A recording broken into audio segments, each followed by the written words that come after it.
अब देखो, इन्होंने पूछा तीर्थंकरों की माँ के 16 सपने आते, उसमें चांद आता, उसका क्या अर्थ है।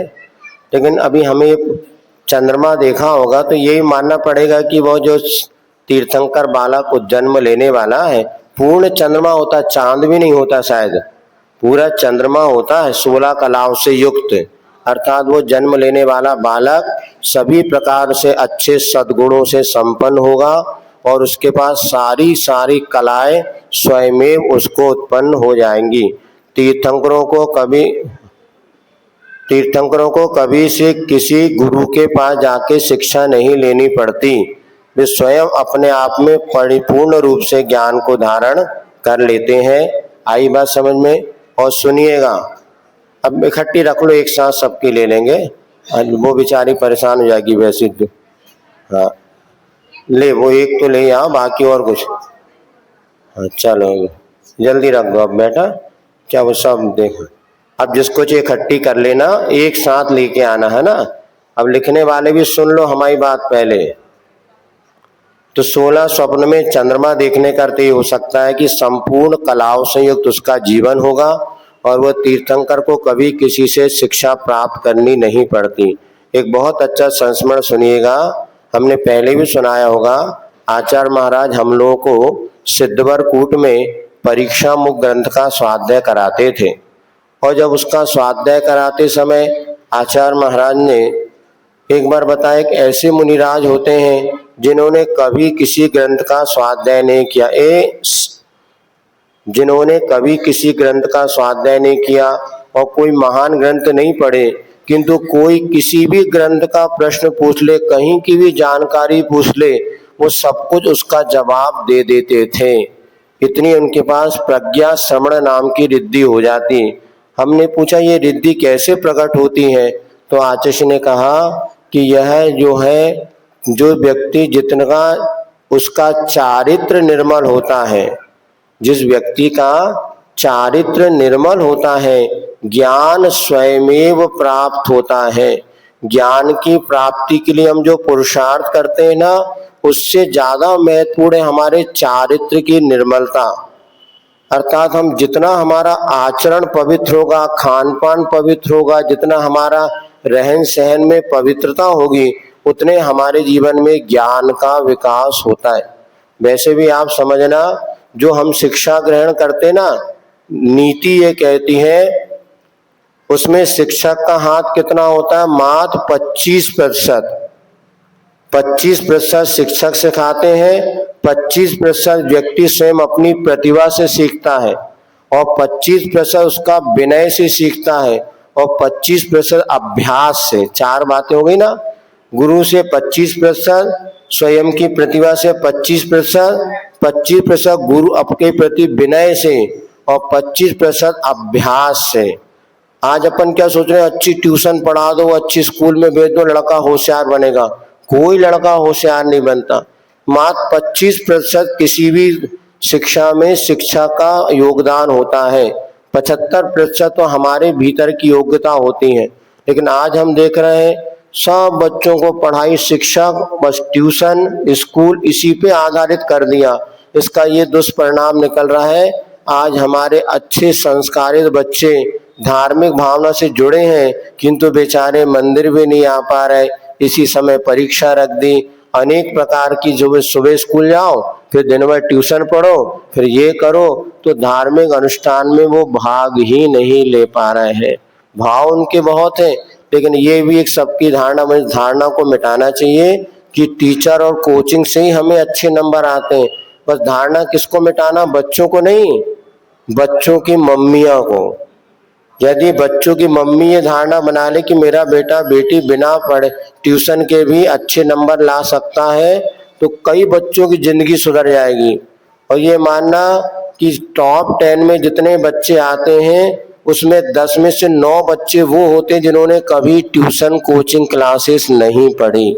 देख लेना, आप कभी उनका इंटरव्यू देखेंगे, कोचिंग क्लासों में जाने पे समय व्यर्थ और दिमाग उनका काम करना बंद कर देता है। फिर भी यदि तुम लोगों को कुछ दिमाग चलाने की कला सीखना हो, अभी एक दिन रविवार को यहाँ पर जितने भी घर में बच्चे हैं, उनकी मम्मियाँ हैं, और उनके बाप नहीं, पिताजी हैं, मम्मी के पिताजी नहीं, बच्चों के पिताजी, ये सब लोग यहाँ पर आ जाए तो आपको किसी भी 1 या 2 दिन वैदिक मैथमेटिक्स जानते क्या, वैदिक अबेकस वगैरह, आज अपने यहाँ पर ये अतुल जी और अलका जी, ये प्रवीण भैया बैठे हैं, ये लोगों ने अबेकस वजह की ऐसी मास्टरी इनके पास हासिल है, ये आज अपने मात्र भारत में नहीं, विश्व के कम से कम 10-12 देशों में बच्चों को यहाँ पर ऑनलाइन शिक्षा देते हैं बच्चों को। और वो ये लोग विदेशों में अपने यहाँ से बच्चों को ऑनलाइन कंप्यूटर आदि के माध्यम से पढ़ाते हैं।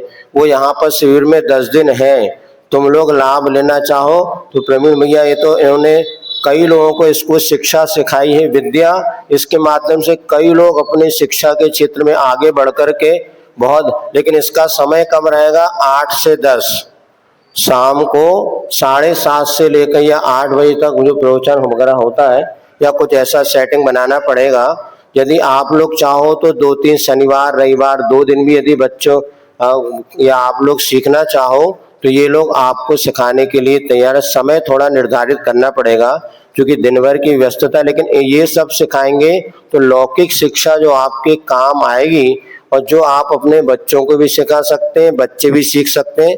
अभी उन्होंने हमें बताया था तो हमने कहा ये बहुत अच्छा है, वैसे घर जाके सोता कोई नहीं, गप्पे और लड़ाते हैं यहाँ वहाँ की बातों में। अलौकिक शिक्षा ही आपको बढ़िया यहाँ पे, और बहुत अच्छी अच्छी फिल्में भी हैं प्रोजेक्टर वगैरह पे।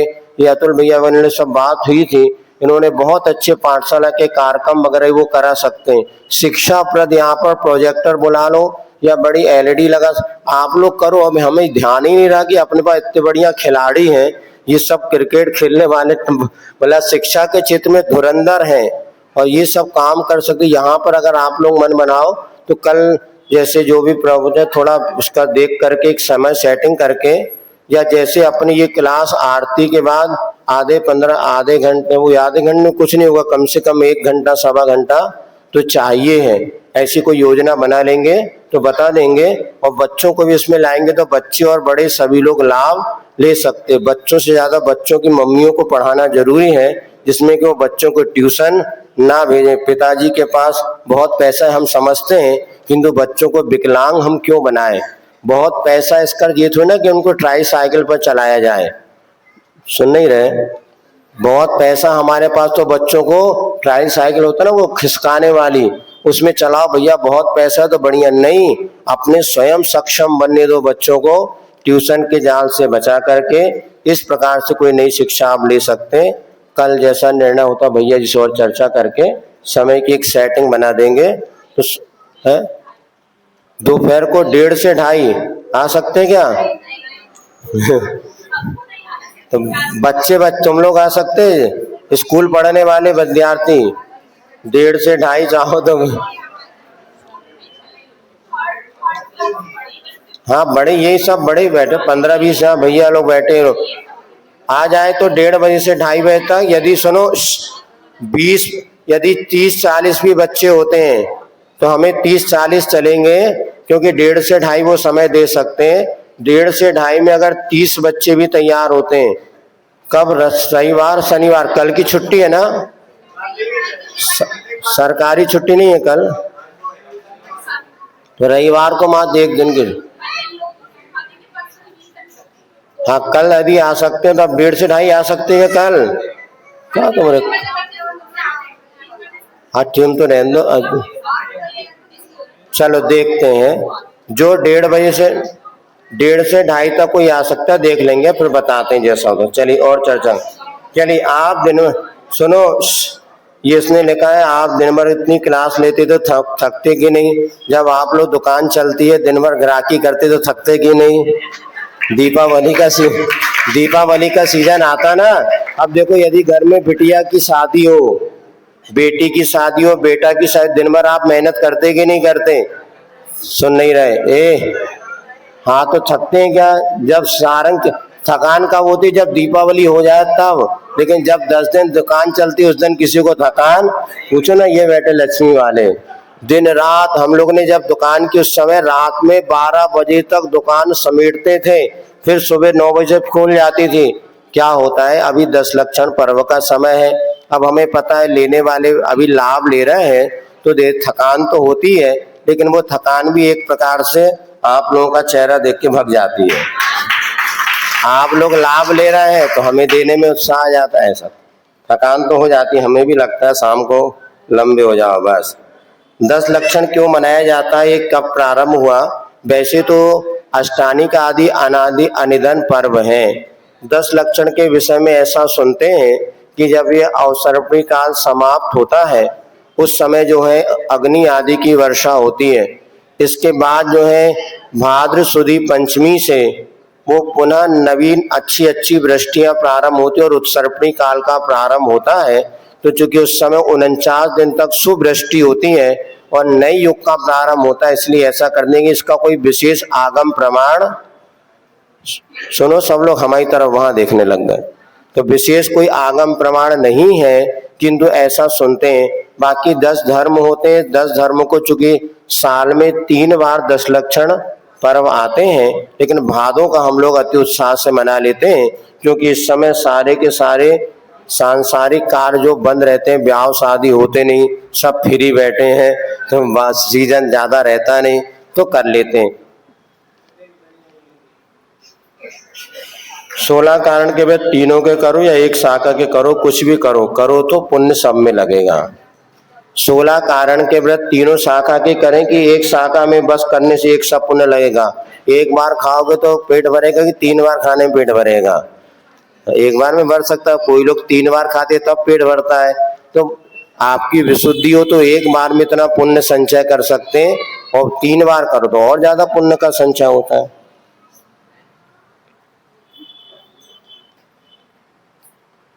साहब उत्तर तो आपने लिख ही दिया, बड़ा कौन? जिसके पास पैसा हो वो बड़ा है कि इसके पास अच्छे विचार हो वो बड़ा है? ये तो सभी जानते हैं कि अच्छा विचार जिनके पास हो वास्तव में वो बड़े होते हैं। महाराज जी के पास तो कुछ भी धन पैसा नहीं है, फिर भी गुरु हमारी रत्नत्रयधारी होते हैं, इसलिए वो हमसे बड़े जाते हैं। रत्नत्रय से हमारे यहाँ पर बड़प्पन होता है, ना कि धन पैसा संपत्ति से। आपके बहुत सारी चिट्ठी है, पढ़ना पड़ेगा। चलिए वो ही बता दिया, 2 बार तो आ गए। 10 लक्षण व्रत का क्या महत्व है, 2 दिन पहले से आपको बता रहे हैं। इन दिनों हमें मुनि और आर्यिका बनने की साधना करने का अवसर मिलता है। सुनो, प्रश्न है, टमाटर खटाई में आता है क्या? खटाई का कोई रसी होती है खटाई की? अपने यहाँ कोई खटाई की रसी नहीं है। शुक्रवार को मात्र दही की रसी होती है। खटाई में इमली ले सकते हैं, टमाटर ले सकते हैं, नींबू ले सकते हैं। ये संतोषी माता के यहाँ पर खटाई की रसाई है। सुनो, जो शुक्रवार को संतोषी माता के व्रत करते हैं ना आप लोग को यहाँ करने वाले, हाँ, तो फिर मात्र दही का त्याग में आपको चल जाएगा, टमाटर वगैरह। वैसे इसको बीमारी है, डॉक्टर ने मना किया तो बात अलग है, बाकी टमाटर खटाई में नहीं आना। तो मीठे भी टमाटर होते हैं, खटमिट्ठे भी होते हैं, और केचप बना लो तो और अच्छे हो जाते हैं। वो करते ना टमाटर को अच्छा उबाल करके और थोड़ा सा मीठा मीठा हो जाता वो ऐसा। पूजन के हर अर्घ में जो ओम ह्रीम लिखा होता है, इसका क्या अर्थ होता है? ओम तो पंच परमिष्टि का प्रतीक है और ह्रीम 24 तीर्थंकर का प्रतीक है। जब कभी हम अहन चढ़ाते हैं, ओम और ह्रीम बीजाक्षर माने जाते हैं। बीजाक्षर में अर्थ नहीं, किंतु बीजाक्षर में शक्तियां होती हैं। जैसे हम शांति धारा करते ना, जो ह्राम ह्रीम ह्रूम ह्रोम ह्रा ब्रह्म ब्लूम पर, ये सब बीजाक्षर हैं। इनका अर्थ कुछ नहीं होता, किंतु कोई सुख का प्रस्फुटन करने वाला है, कोई बुद्धि को बढ़ाने वाला है, कोई आपके लिए ताकत को देने वाला है, कोई ऊर्जा को प्रदान करने वाला है, कोई प्रसन्नता का, ये बीज मंत्र माने जाते हैं। लेकिन इनका अर्थ नहीं होता, किंतु इसमें शक्तियां निहित होती हैं। इसलिए किसी भी पूजन अभिषेक आदि में बीजाक्षरों के साथ ही अर्घ आदि को चढ़ाया जाता है। जाप माला को गले में पहनना चाहिए या नहीं? यदि चांदी या उत्कृष्ट धातु की है तो बताते हैं कि जैसा बदर पहन सकते। लोग कह रहे थे, हमें तो ज्यादा इसका जानकारी नहीं ना, अभी कब हमने इसका लाभ लिया है। सोने वाली कह रहे जैन साहब माला गले में पहन सकते, कोई छड़ा ना ले लेकिन शेष धातु की माला है, उसकी शुद्धता का ख्याल रख लेना चाहिए। और धागे की तो कोई नहीं पहने को, धागे की माला भी आती ना। अणुव्रति के श्रावक जिस प्रकार औद्योगिक हिंसा का विरोधी हिंसा में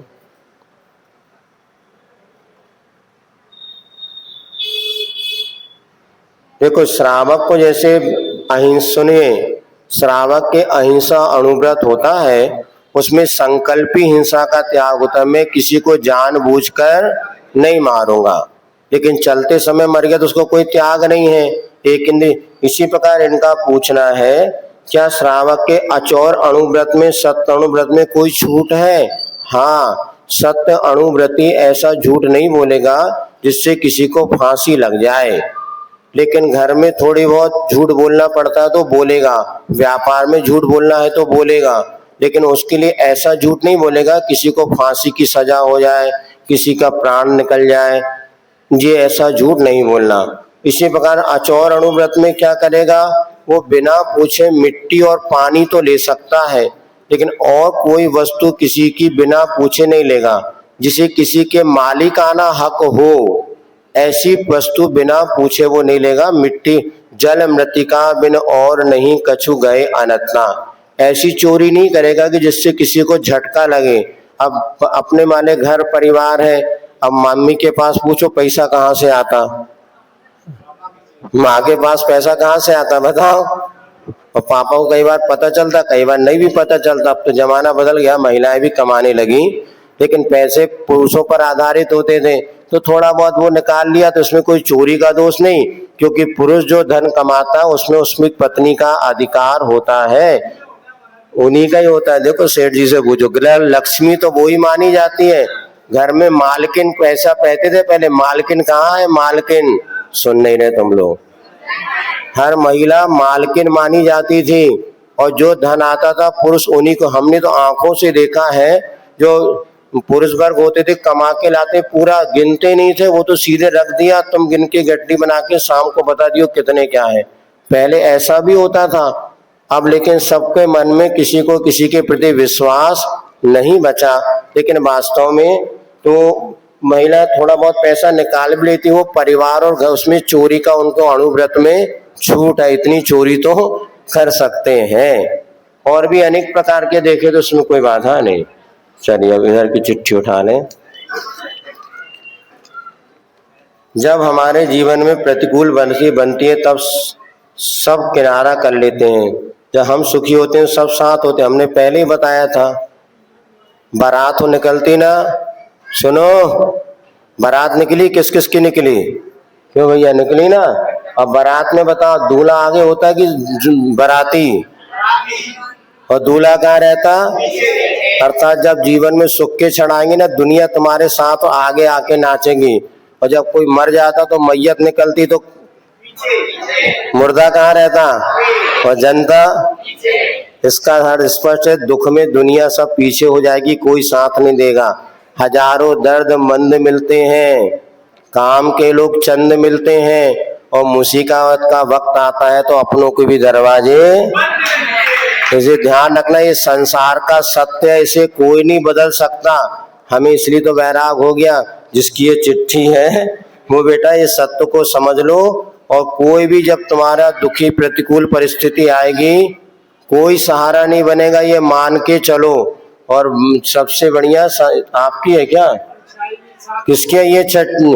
हाँ, कहते ना जब आपका रोशनी हो तो परछाई साथ देती है, अंधेरे में तो अपनी परछाई भी आपका साथ छोड़ देती है। देखो अभी बल्ब के नीचे बैठो तो आपका शैडो, कहते ना परछाई पड़ेगी, अंधेरा हो जाए तो।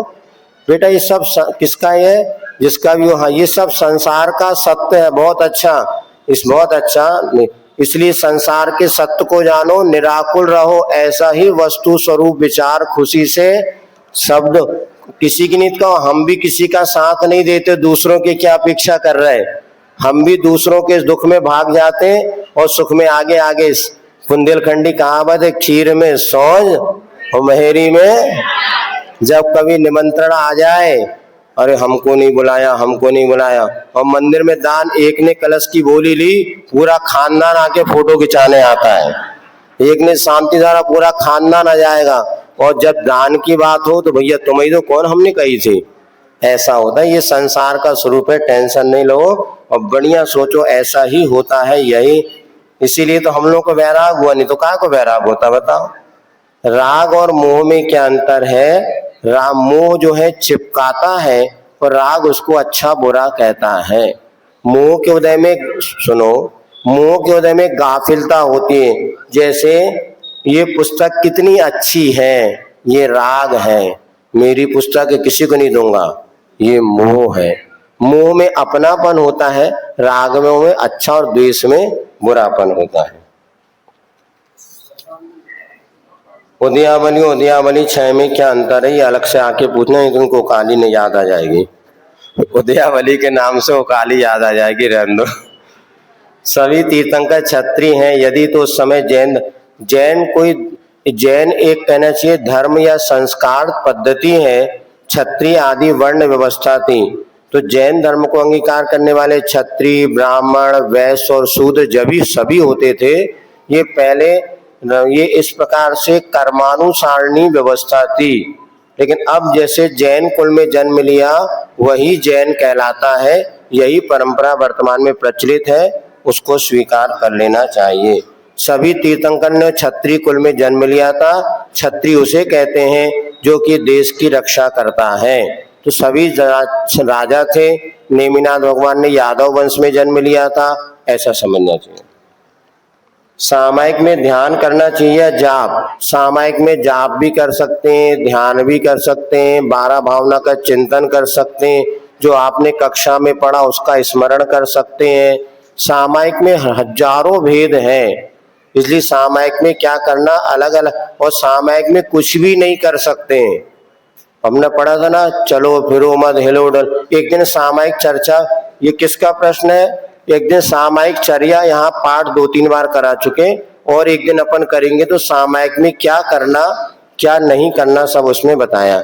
जाप दे सकते हैं, ध्यान कर सकते हैं, ऐसा श्वास को मात गिन सकते हैं, शांति से बैठ सकते हैं, कुछ भी नहीं करना, ये भी सामायिक है। लेकिन राग द्वेष से बचना है।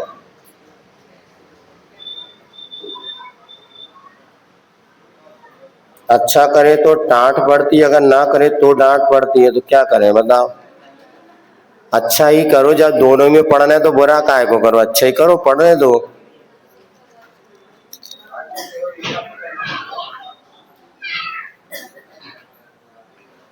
मंदिर आने का भाव, यदि मंदिर नहीं आ पाते तो घर में रह के उपक्रियाएं करना चाहिए। अभी आपको यहाँ पर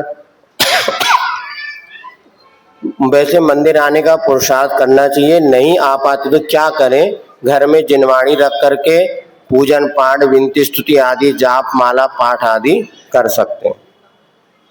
अगर कोई रसोई में जाता है, उस घर में खाना अपना लाकर खाते हैं, तो उसमें दोष लगता है या नहीं? रसोई काय का दोष है? अपने घर से लाकर खाने में कोई दोष नहीं है। जिस रसोई में या कहा यहाँ कैरेट, जैसे शिविर में आप आए,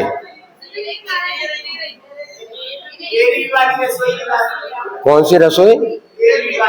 13वीं वाली रसोई, हाँ कोई दोष नहीं। यदि किसी का 13वीं में जाते हैं तो वहां का भोजन नहीं करना चाहिए, अपना टिफिन ले जाओ और खाओ, इसमें बहुत अच्छा है। जाप की शुद्धि करना चाहिए कि नहीं करना चाहिए? कुछ लोग जाप की शुद्धि मंत्र आदि दिए, उससे शुद्धि कर ले तो अच्छा है। भैया जी वगैरह पंडित जी करा देंगे, अपने डब्बू भैया, जिसको कराना हो करा लेना।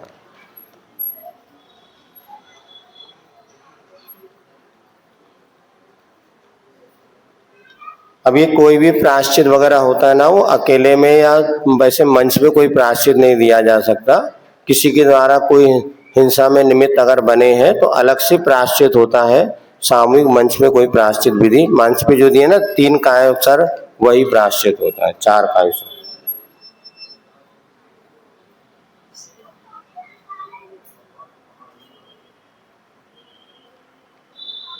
देखो कई बार होता है कि अकेले जाओ तो मंदिर में अपने घंटे 2 घंटों बैठ लो, अब मोड़ा मोड़ी के साथ जाओ, पतिदेव के साथ तो जल्दी से वापस घर से जाना पड़ता है, इसलिए पहले उनको दर्शन कराया और फिर दूसरी बार स्वयं चले जाओ।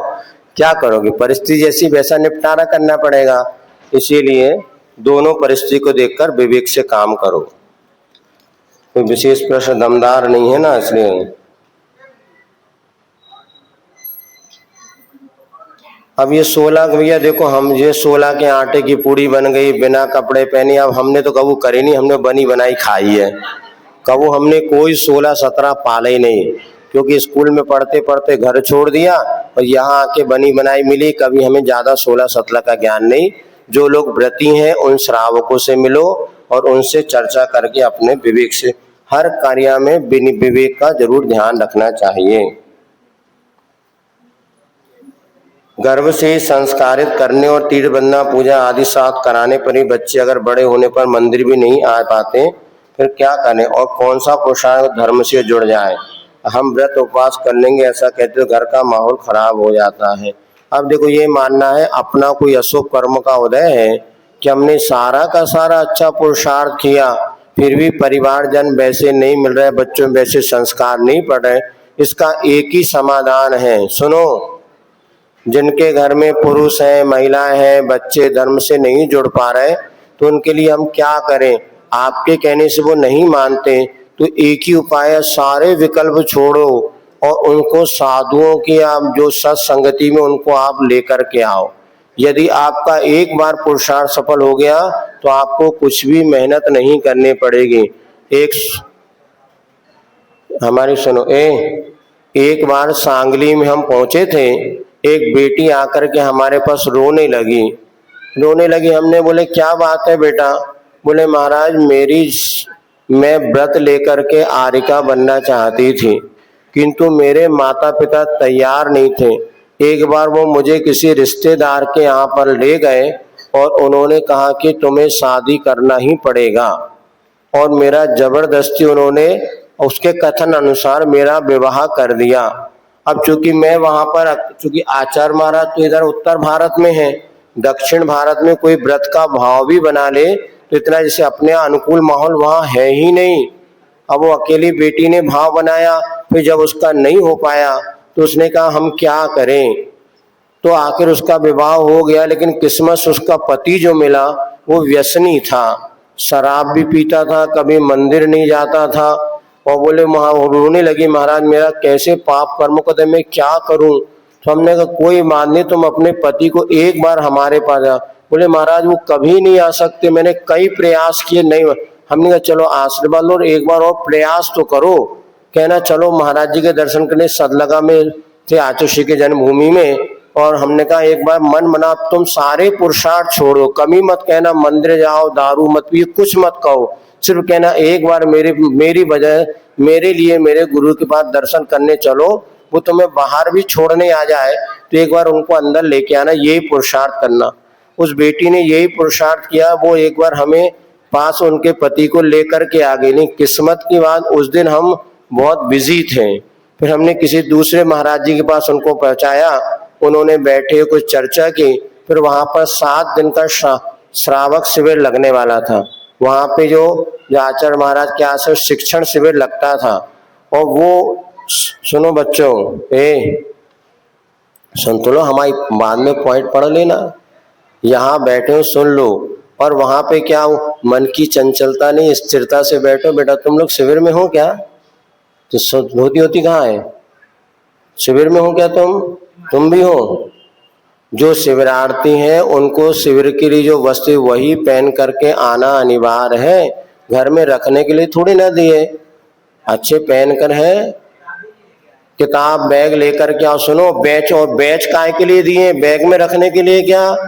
जब तक आप देखो बहुत से लोग सारा का सारा रूल्स फॉलो कर रहे हैं, जब तक अपन यहाँ बैठो तो बैच लगाओ, टांगों से एक अच्छा लगता है। देखो कितना बढ़िया बैच, पट्टी कितनी अच्छी बनाई, और एक बार परसों और बैच। इसीलिए जो कुछ लोग कर रहे हैं, बाकी तो कुछ लोग ऐसे हैं कि कपड़े पहन रहे हैं, दिन में बिना ड्रेस के आ रहे हैं, बलुआ जैसे आए तो आए नहीं है। अभी 89 पुरुषों की संख्या है, और देखो इसमें आधे करीब यहाँ पर है। अब क्या कर सकते, ज्यादा कहने से अच्छा नहीं लगता, किंतु आप लोग समझदारी से काम करें। तो क्या कह रहे थे आपसे, ए भैया, इसीलिए यूनिफॉर्म वगैरह पहन करके आओ, कोई बुरा नहीं लगता, सब लोग पहने कितने अच्छे लग रहे हैं, आप ही अलग जैसे लग रहे हैं, है ना। चलो लाभ लेना चाहिए, और इतना अच्छा लगता है इस प्रकार। आप देखो इन वस्त्रों में आपको कितना हल्कापन लगता है, अच्छा लगता है। धोती दुपट्टा में तो इतने अच्छे परिणाम बनते हैं, इसीलिए 10 दिन बाद तो बेटा चाहोगे ना तो भी कुछ नहीं मिलेगा। अभी एक वो भैया है ना, एक कोई हमने बताया था, उसका तो नियम है 3 दिन वो धोती दुपट्टा महीने में पहनता है, चाहे विदेश में रहे चाहे कहीं रहे। वो जैनत की गौरव गाथा में उसका फोटो दिया हमने, मलेशिया में तक गया, 3 दिन धोती दुपट्टा। तुम लोग नियम ले लो कि दिन में, महीने में 1 दिन धोती दुपट्टा दिन भर पहनेंगे।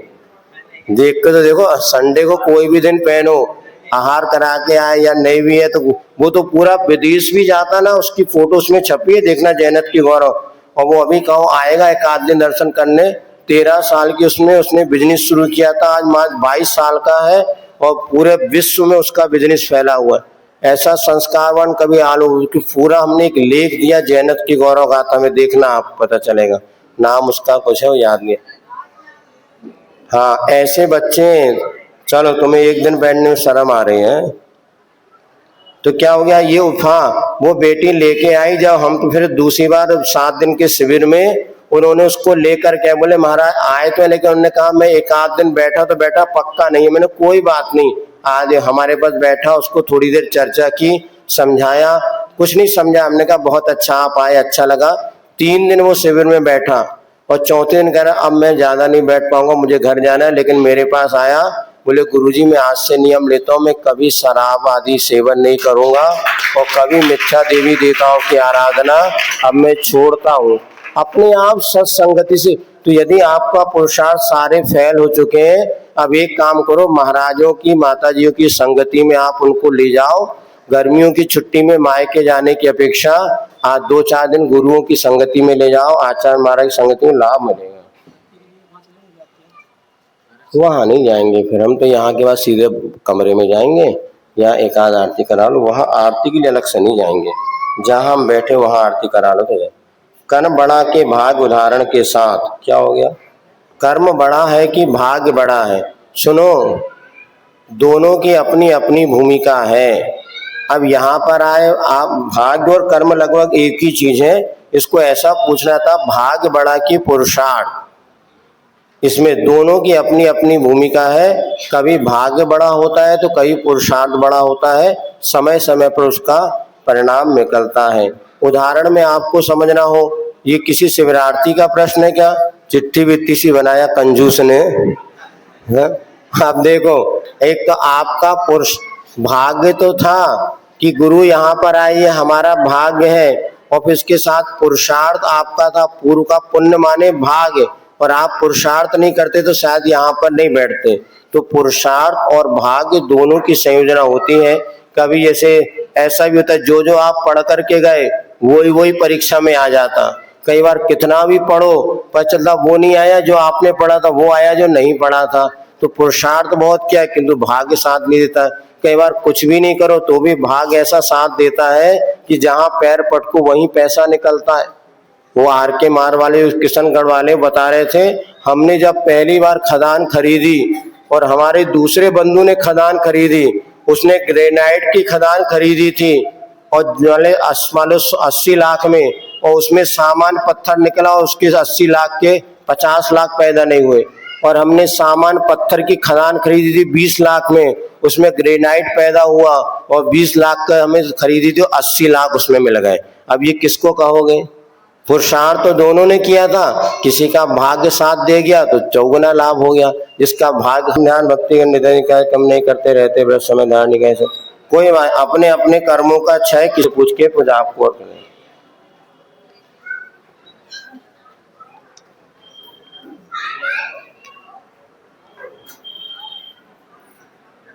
अब इस प्रश्न का सामुदायिक परिवार में सुनिए, हम बार बार प्रवचन में कहते हैं कि संयुक्त परिवार में रहने के बहुत फायदे हैं, और हम अकेले नहीं कहते, सारे के सारे जो विद्वत वर्ग या ज्ञान कहते हैं संयुक्त परिवार में रहने के लेकिन क्या होता है, जहाँ 4 बर्तन होते हैं वहाँ खटक पटक तो होती है। इससे सहनशीलता बढ़ती है और इसके साथ साथ अपने व्रतों की सुरक्षा होती है। और यदि वैसे भी अब इतने बड़े परिवार बचे नहीं, पहले 10-10, 20-20, 50-50 लोग एक परिवार में रहते थे और सारी की सारी मर्यादा रहती हैं। अब मुश्किल से शायद 2 भाई, 2 मतलब पुराने जो बचे हैं, देवरानी जेठानी 2-3-4 ही होते होंगे। लेकिन इसमें यदि हमारे लिए कोई गलती आदि हो जाती तो बड़े लोग उस गलती को बता देते हैं। बड़े लोग क्या, अब उसमें बड़े लोगों को भी थोड़ी गंभीरता रखना चाहिए कि अपने से छोटों लोगों की कहीं कुछ गलती हो जाए तो उसको इग्नोर करते हुए उनको संभालने का पुरुषार्थ कर लेना चाहिए। लेकिन ये तो निश्चित है कि एकल परिवार में बहुत समस्याएं बढ़ रही हैं। जब संतान का जन्म होने के बाद उसी समय माता पिता याद आते हैं। बाकी देखो जिनके घर में बच्चे हैं वो चाह कर भी धर्म ध्यान आदि नहीं कर पाते, लेकिन माता पिता, सास ससुर वगैरह होते हैं, बड़े कोई परिवारजन है तो एक भाई घूमने चले जाता है, एक भाई धर्म ध्यान कर लेता है, एक भाई मंदिर। इसके बहुत सारे फायदे होते थे, किंतु अब आज ना लोग इसको स्वीकार करेंगे, ना आज की परिस्थिति में संयुक्त परिवार मिलना ही नहीं है। माता पिता मिल जाए यही बहुत बड़ी बात है।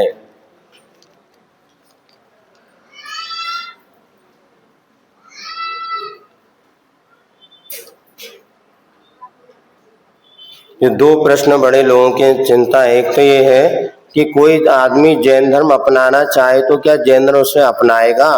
देखो ऐसा है, जैन धर्म एक ऐसा धर्म है जिसने कुत्ते तक को धर्म अपना, सुनो, हमारे यहाँ कुत्ते को भी धर्म अपनाया है और कुत्ता भी मर के स्वर्ग गया। पढ़ा ना आपने, जीवंदर कुमार ने मरते हुए कुत्ते को नमोकार मंत्र सुनाया, वो भी मर के स्वर्ग गया। एक चांडाल, सुनो ये बच्चों, बहुत अच्छा प्रश्न है। अब आज सबका ये प्रश्न है कि अभी रजिस्टर रखो, इस समय कोई सुनो, बहुत गंभीर प्रश्न है कि कोई यदि अजैन व्यक्ति जैन बनना चाहता हो, क्या हम उसे स्वीकार करेंगे। जैन दर्शन तो ये कहता है हम चांडाल को भी स्वीकार करते हैं। माध विश्व के दर्शन में जैन दर्शन इतना उदार दर्शन है जिसने कुत्ते, बिल्ली, सुअर तक को स्वीकारा है। और ग्रंथ में श्रावकाचार में सुअर की कथा आई है, बताया था ना आपको, सिंह और सुअर दोनों लड़े, दोनों मरे, एक स्वर्ग गया एक नरक गया। जैन दर्शन सबसे ज्यादा उदारवादी दर्शन है। आपने लिखा है क्या हम दूसरे अधर्मी को जो जैन धर्मावलंबी नहीं उसको स्वीकार कर सकते क्या। करने के बाद पहली बात तो ये समझना चाहिए सामने वाला व्यक्ति वास्तव में जैन धर्म स्वीकार करना चाहता है या अपनी किसी दोस्ती के कारण करता है। 90% लोग व्रत धारण करते हैं, तीर्थ छेद जाते हैं क्योंकि उसको लड़की से शादी करना है, और लड़कियां इसी तरह लड़कों को दोस्त बना रहे। वो अजैन कभी जैन नहीं बनता, वो तुम्हारे पीछे काम कर रहा है बेटा, बाकी कोई जैन बनने को अंदर से स्वीकार। हमारे यहाँ गणेश प्रसाद जी वर्णी असाटी थे, इधर छुल्लक ध्यान सागर जी महाराज राजपूत थे। अभी आपको यहाँ पे सिद्धवरपुर के पास कौन सा, वहां पर मुसलमान एक श्राविका है जो आज जैन धर्म को दूसरी प्रतिमा के व्रत पालन करती है। लेकिन पहली बात उसका स्वाध्याय देखो, और वहां पे वो उनकी क्वालिटी हम देखना पड़ेगा। एकदम निषेध नहीं और एकदम हाँ भी नहीं तो आज जो परंपरा चल रही है उनने कहा कि भैया क्या अपने को जैन में और सब प्रकार के अनेक प्रकार के धर्मी जिनके यहाँ पर खान पीन की शुद्ध परंपरा नहीं है, जिनके यहाँ पर व्यवहार परंपरा से अगर उच्चाचरण नहीं होता, ऐसे परंपरा के लोगों को हम एकदम स्वीकार करेंगे कैसे करें। फिर हमने कहा भी सुनो, जैन दर्शन लोग क्या चाहते हैं, सुन नहीं रहे। बस महाराज आप आहार ले लो हमारे परिवार से, हमारे नहीं, आहार अकेला ही धर्म है क्या। बस सील लगाना चाहते हैं हमने हम धर्मात्मा हो गए, नहीं। जैन रोज मंदिर आओ, पूजन करो, स्वाध्याय करो, जिस चीज का निषेध नहीं है पहले वो काम तो करो। सुन नहीं रहे, हम जैनी कर, हम सबको जैन बना सकते हैं, लेकिन उनके भीतर से जैनी बनने का भाव तो हो। वो तो मात्र इसलिए जैनी बनना चाहती तुम्हारे मंदिर में आके लोगों को बता सके हम जैनी हैं और तुम्हारे लड़के लड़कियों को अपने साथ भगा के ले जा सके। ये सत्य है, भोपाल में घट रहा है, घटी है। हमने देखा जब हमारा चातुर्मासा चौक मंदिर में इतनी लड़कियां लड़कों को लेकर के आती थी, लड़कों लड़कियों को सहेली दोस्त बन के आते थे, और तीसरी चौथी मंजिल पे जाके अनर्थ पाप करते थे। इधर ये तुम्हारा कौन कौन से गांव में जहाँ एक स्कूल कॉलेज आसपास है, इन पर्यूषण पर्व में मंदिरों में भरमार मिलेगी ऐसे लोफर लड़के लड़कियों की। तो उनको जैन धर्म से मतलब नहीं, वो ये बताना चाहते कि हम तुम्हारे धर्म को फॉलो करें, तुम भी हमारे धर्म को फॉलो करो और हम लोग आपस में दोस्ती। ये पाप नहीं, वास्तव में कोई जैनी बनना चाहता है तो हम तो सबको जैनी बनाना चाहते हैं, लेकिन हमारे यहाँ किसी को जबरदस्ती जैनी नहीं बनाया जाता। उसको आचरण में पवित्रता आए, वो लगे कि हाँ मुझे जैनी बनने का कुछ। अभी हैं ऐसे श्रावक इंदौर में जिन्होंने जैन धर्म को अपनाया, हमने उनसे आहार लिया और दोनों सब कुछ करते हैं, लेकिन उनकी वैसी विशुद्धि तो हो। मात्र एक पाप करने के लिए, वासना की पूर्ति के लिए जो जैन धर्म अपनाना चाहता है और करना, उसको हम कदापि स्वीकार नहीं करते। हमारे पास आए, प्रक्रिया हम उनको बताते हैं किस तरह से वो जैनी बन सकते हैं, मार्ग बतलाएंगे। और एक ही दिन में आप आहार देके माँ जैनी बनना चाहते हैं, मंदिर में अभिषेक करा दो हम जैनी बन गए बस, नहीं, ये कदापि स्वीकार नहीं। हमारे यहाँ ऐसे नहीं, जहाँ चाहे पथरा गाड़ दो और भगवान बना के पूज लो। हमारे यहाँ प्रतिष्ठा आदि के माध्यम से पूरी कुल परंपरा से शुद्ध आचरण के साथ हम लोग जैनी परंपरा का पालन करते हैं। यदि कोई भी जैनेतर व्यक्ति जैन धर्म अपनाना चाहता, हमारे पास आए, गुरुओं के पास आए, विधिवत अपना निवेदन करें। कभी जिंदगी में मंदिर ना आओ और बाद में कहो कि नहीं भैया इनको आप जैनी बना लो। कई लोग स्वयं मंदिर नहीं आते और दूसरों को जैन बनाना चाहते, कैसे काम चलेगा बताओ। बिल्कुल निषिद्ध नहीं है, कोई ऐसे लोगों हमारे पास लेकर के आओ, हम उनको समझाते हैं। दूसरा, आपके अनुसार ब्रह्मचर्य ले लें तो जैन धर्म की आबादी कम हो जाएगी। ध्यान रखो, हमारे कहने से सब मान गए होते तो आज तक कुछ होता, लेकिन हम कितना भी कहें, अभी हम ब्रह्मचर्य कर इतना ही बता रहे हैं। स्वदार संतोष व्रत, अपने विवाहित है तो अपने पति पत्नी में संतोष रखो, और यदि विवाह नहीं हुआ है तो शादी के पहले अनैतिक अनर्थ कार्य मत करो। आज शादी के पहले जो लड़के लड़की संबंध बना रहे हैं, ये बोलकर नारकी प्रवृत्ति है। तिर्यंच जैसा पशु होता है ना, हमारे यहाँ जैन धर्म में या भारतीय संस्कृति में पहले विवाह होता है, बाद में प्रेम होता है। आज पहले प्रेम होने लगा, बाद में विवाह होता है। इसलिए आज 30-30 साल तक कोई शादी नहीं करना चाह रहा है। क्यों? क्योंकि जो एक प्रेम का भाव था वो पहले ही सब वासना के रूप में प्रकट हो गया है। अब उनको विवाह की कोई आवश्यकता नहीं है। इसलिए बुरा न लगे, लेकिन बात बहुत सत्य है कि यहाँ पर आप हमारे ब्रह्मचर्य व्रत का हम इतना ही कहते हैं, कम से कम अपने आप में जिनके विवाहित उनमें संतोष रखो। और यदि आप हमारे कहने पर कोई ऐसे ब्रह्मचारी नहीं बनते रहे, और हमने आज तक कहा ही नहीं किसी को ब्रह्मचारी बनो, किसको कहा बताओ। जिस किसी का प्रश्न है हमने आज तक कहा नहीं, और किसी ने पूछा महाराज तो हमने कहा कि तुमसे बन जाओ ब्रह्मचारी। और बेटा कम से कम पढ़ाई तक तो इसको हमारे यहाँ ब्रह्मचर्य आश्रम कहते हैं। प्रत्येक बेटा बेटी को जब तक पढ़ाई कर रहे हैं, जब तक विवाह नहीं होता, ब्रह्मचर्य आश्रम माना जाता है और ब्रह्मचर्य व्रत के साथ रहना चाहिए। और नहीं तो बेटा क्या दशा है, 2 ही दिन से गए पाड़े, ना हलवा मिले, ना मोड़ा मोड़ी मिल पा रहे हैं, ना पढ़ाई हो पा रही। बीच की दशा बहुत गलत होते, उससे बचना चाहिए, ठीक है ना। इसलिए हम तो कई बार कहते 24 तीर्थंकर में 19 ने विवाह कराया, उनकी परंपरा सही थी बेटा, इसी तुम भी ब्याह करा के आना, बिना ब्याह के नहीं। जाप माला देने का समय मतलब कि एकांत या भरी सभा में भी दे सकते हैं। देखो जाप माला के 2 अर्थ होते हैं, एक तो चित्त की एक, हमने देखा यहाँ पर बैठे हो सुबह चारों तरफ देख रहे हो, गिन रहे हैं, उधर देख रहे हैं, छोरी तुम इसे कह रहे चिट्ठी आई तुम्हारे नाम की, कोई की इसमें लिखा जाप माला कैसे देना चाहिए। अब प्रवचन सभा में बैठे हैं, पूरे झूमते जा रहे हैं माला, ये नहीं। ये बात अलग है कि आप अशुभ से बच के मुख से कम शुभ बोल रहे हैं, किंतु वो विशेष जाप माला नहीं। वो तो 24 घंटे नमोकार मंत्र पढ़ो, मना नहीं है, लेकिन जाप जिस चित्त की मंत्र किसे कहते हैं, मन को नियंत्रित करे, कंट्रोल करे। हम जाप दे रहे हैं, इधर उधर देख रहे, देखो इधर सुन रहे, इधर भी ध्यान से नहीं सुनते लोग। क्या आचार्य जी कहते हैं इनके आंख में अब अगले बार शिविरार्थी को आई लगाम दी जाएगा। घोड़ा होता ना, जैसे घोड़ा घोड़ी, जब वो चलते हैं तो उनके दोनों तरफ पट्टे लगा देते, तो आई लगाम दो जब से भैया, कम से कम साता से सुने तो एक ही तरह। तो चित्त की एकाग्रता, मन को नियंत्रण करने के लिए मंत्र का जाप होता है, किंतु लोग थोड़ा 2 मिनट।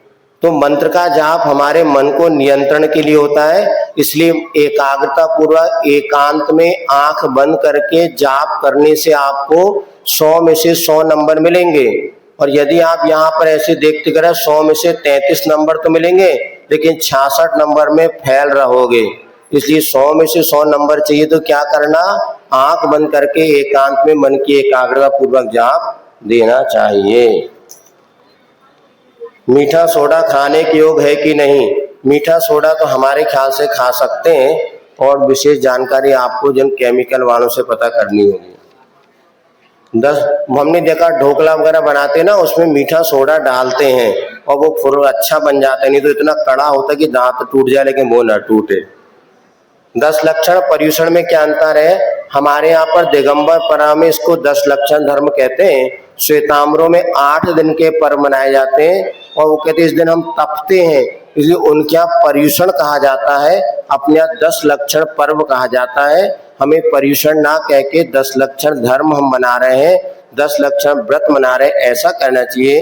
पर्यूषण तो श्वेतांबर परंपरा से आया हुआ यह शब्द है। ये बड़ी वाली चिट्ठी पढ़ लें। धूप दशमी के दिन बाजार की धूप कुंड में जलाना चाहिए? नहीं, बाजार की धूप नहीं, स्वयं अपने को घर में नारियल का छिलका होता है काला वाला, वो छिलका है, चंदन का बूरा है, या और उसमें घर की धूप होना चाहिए। बाजार की धूप में बहुत सारे जीव जंतु हो सकते हैं, इसलिए उसका नहीं करना चाहिए। जो मनुष्य आत्महत्या करता काल मृत्यु, वो जीव का जीव तो है। मनुष्य जो आत्महत्या करता है वो क्रोध आदि के आवेश में करता है, उसको लगता है मैं मर जाऊंगा तो मेरा दुख दूर हो जाएगा। ऐसा नहीं है। जो अकाल मृत्यु आत्महत्या करते हैं उनको बार बार अकाल में ही मरना पड़ता है, और किसी भी समस्या का समाधान अकाल मृत्यु नहीं है। दूसरों की हत्या करने वाला तो हत्यारा कहलाता है, आत्महत्या करने वाला उससे बड़ा हत्यारा है, और उसको ज्यादा पाप का बंध होता है। इसलिए आत्महत्या करना किसी भी समस्या का समाधान। कुछ गलत विचार आए तो चाह के भी दिमाग में आ रहे हैं, उनसे कैसे? यदि मन में कोई विचार गलत आते हैं, हम नहीं चाहते, कई बार ऐसा होता है यहाँ पर बैठे हैं अपन 10 दिन शिविर में आए हैं, किंतु उसके बाद भी परिणामों की वो निर्मलता नहीं बनती, वही राग रंग के दृश्य सामने उभरते हैं। अभी तक तो ठीक था, लेकिन अब और यहाँ इस समय अपने को समझना चाहिए, इसमें एक संकल्प शक्ति काम करती है। किसी भी बुरे विचारों को रोकने के लिए एक संकल्प शक्ति, मैं संकल्प लेता हूँ मैं ऐसा कार्य नहीं करूँगा। फिर भी यदि आते हैं उस समय आपको जिनेंद्र भगवान की भक्ति, स्वाध्याय, मंत्र जाप, ये सारी चीजें अपन सुबह ध्यान योग कर रहे हैं, अपने उपयोग को डाइवर्ट करिए। और ये कार्य मेरे लिए उचित, ये परिणाम उचित नहीं है, और सोते समय अपने मन को कमांड दें कि मुझे ऐसे विचार नहीं लाना है, मुझे पवित्र रखना है, मेरे मन को पवित्र रखना है। और यदि किसी को एक मतलब काम वासना संबंधी बुरे विचार आते हैं, सुन लो, तो एक बहुत अच्छा मंत्र है सभी भाई बहनों को, बच्चों, आज क्या हो रहा है, टीवी मोबाइल के जमाने में बहुत सारे गंदे विचारों से मन भर चुका है, और हर लड़के लड़कियों के पास वो चीज है जो उनके जीवन में बहुत खतरनाक है। तो एक मंत्र इसमें बहुत अच्छा है, इसका आप अभ्यास करें। जिन्होंने किया उन्होंने आके बताया उनकी जिंदगी में बहुत बड़ा परिवर्तन हुआ है। जिन निरंतर काम वासना से भरा जिनका मन रहता था, एक दूसरे को देख के मन में पाप पैदा होता था, उन्होंने ओम, ये अपने ओम ह्रीम, जो किसमें दिया होगा शांति मंत्र में, ओम ह्रीम अरहम नमो घोर वंभ्या रीणम मम पाप शांतिर्भवतु। वो हम और आपको बता देंगे। सभी बेटा बेटियों को यदि ब्रह्मचर्य व्रत सुरक्षित रखना चाहते हैं, इस मंत्र का निमित्त से बचें। ओम ह्रीम अरहम नमो घोर वंभ्या रीणम सर्वदोष शांतिर्भवतु। इसकी रोज आप 2 माला सुबह शाम फेरिए, फिर परिणामों की निर्मलता आप देखिए। क्या लिखना हो तो लिख लो, या हमने बोल दिया, इसकी रिकॉर्डिंग वो जो भी बेटा बेटी अपने परिणाम, पहली बात तो उसके मन में आए कि मेरे मन में गलत विचार है, मुझे इससे बचना है। अब क्या बताएं आपको, हमें कहने में भी संकोच होता है कि पहले लोग दूसरे के साथ गलत करते थे, आज अपने ही शरीर के साथ खिलवाड़ कर रहे हैं। और ऐसे लड़के लड़कियों की संख्या दिन प्रतिदिन बढ़ रही है। और पहले हम लोग की जो मर्यादा, अब सारी सुनो पहले, और ये बात कहना बहुत जरूरी है। आज कितने लड़के अपने शरीर के साथ दुष्कर्म कर रहे हैं, लड़कियां कर रही और अपना शरीर खोखला हो रहा है। आगामी आने वाले समय माँ बाप बनने की योग्यता नष्ट हो रही है। ऐसे समय में ये मोबाइल सबसे बड़ा शत्रु आपका बन रहा है। फिर भी यदि आपको लग रहा है मैं गलत मार्ग पर जा रहा हूँ, मुझे बचना है, उन निमित्त से आप बचो और संकल्प करो गुरु के सामने।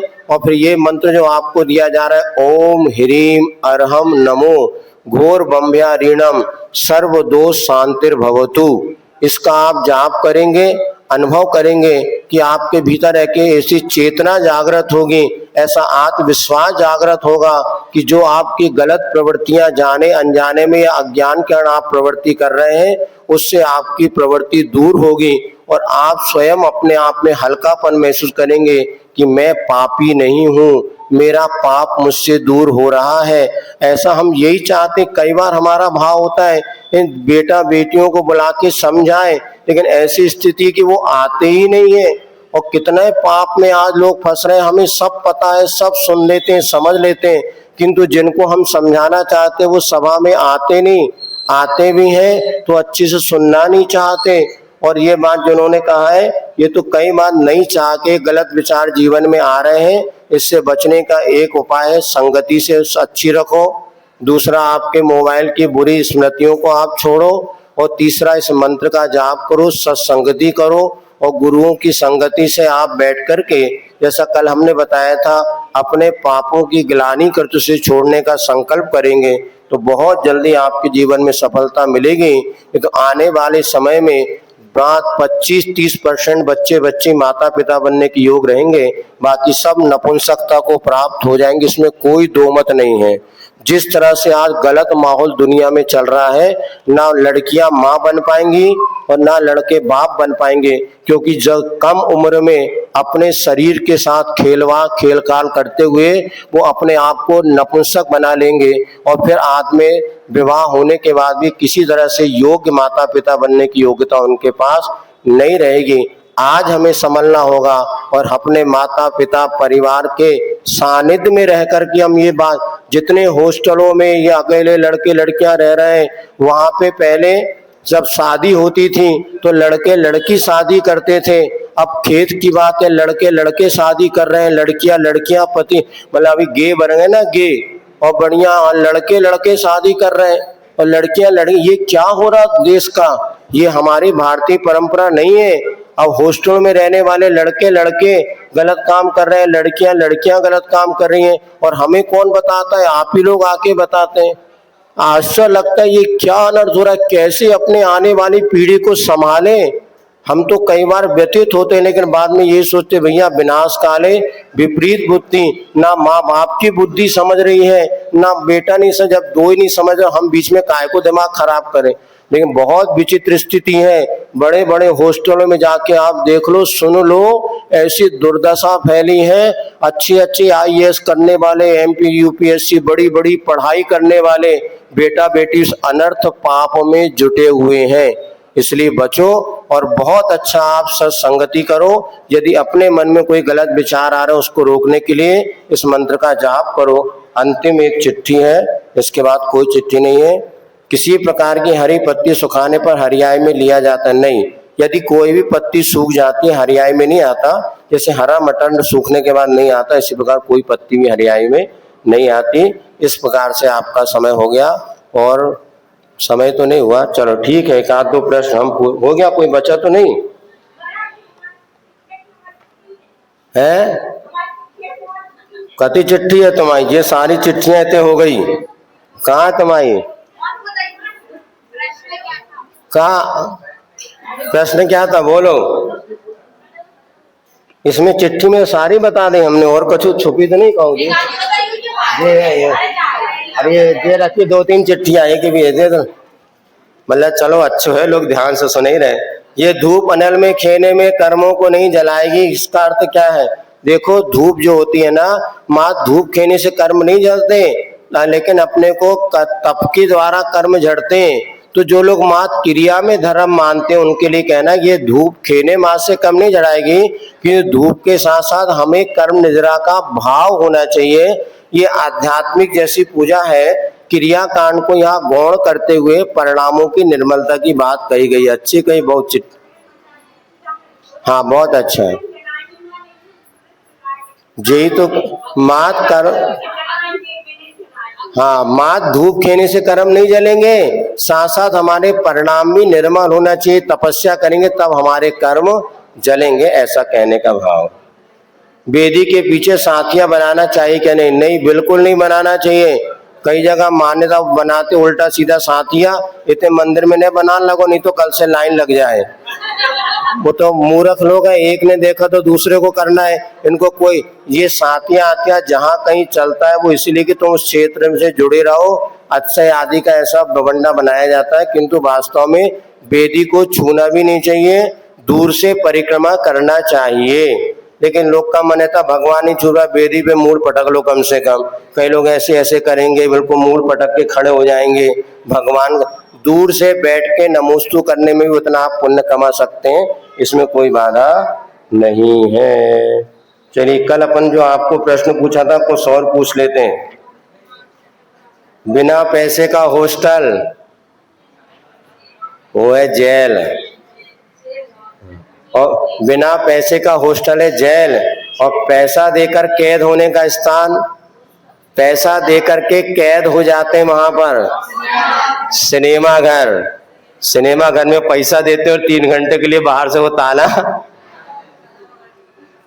बालों का खतरनाक दुश्मन, बालों का खतरनाक दुश्मन नाई। ऐसी कौन सी चीज है जो हाथी के बराबर तो है पर उसका कोई वजन नहीं है? ऐसी कौन जो हाथी के बराबर है, हाथी जैसी है किंतु उसका कोई वजन नहीं है? वो है हाथी की परछाई।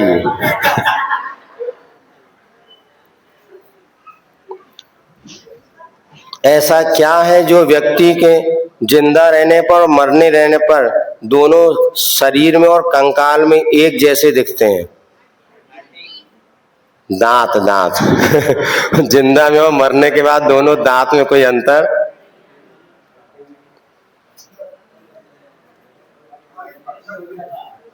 विष से भी जहर। चलो ठीक है। जिस दिन घर में छुट्टी होती है उस दिन माँ को क्या होता है? जिस दिन घर में बच्चों की छुट्टी होती है उस दिन माँ को क्या होता है?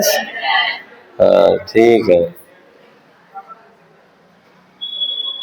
सबसे बड़ा देश कौन सा है? सबसे बड़ा देश कौन सा है? जो बड़े होते उनके आगे क्या लगाया जाता? श्री। तो सबसे बड़ा देश श्रीलंका। कहने के लिए उधर। चलो ठीक है, करो भैया 10-15 मिनट 20 मिनट आरती। कितना 20 मिनट चाहिए?